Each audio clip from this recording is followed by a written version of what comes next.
Those were two very long comments. All right, so I'm going to start with the last part here. So if I have a setting where there are like herbivorous orcs and dwarves riding adamantine battle lobsters, what's going to make humans like interesting?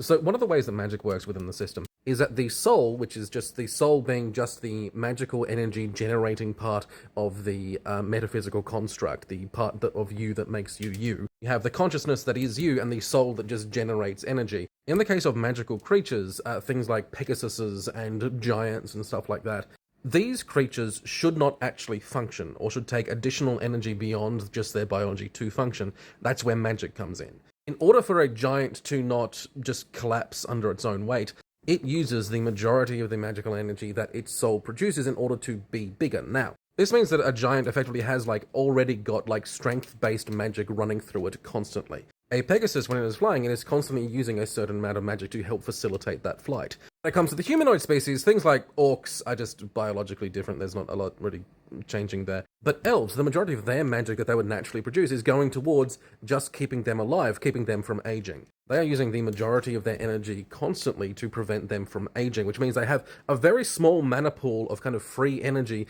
that they can use before they start aging.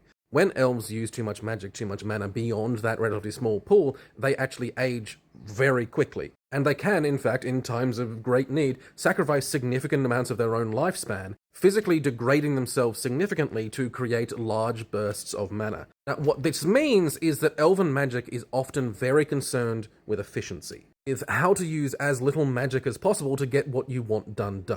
In addition, because their mana is already of a particular flavor, it is also already of this preventing aging flavor, it is more difficult for them to then denature their magic into raw magic and then reflavor that into something like fire magic. Something like a giant is able to do similar things, using up a great deal of their mana in a small amount of time to produce incredible strength even relative to their size, but at the expense of their body becoming incredibly weak and fragile and then needing to basically lay down for a week while they pay that energy back to their soul.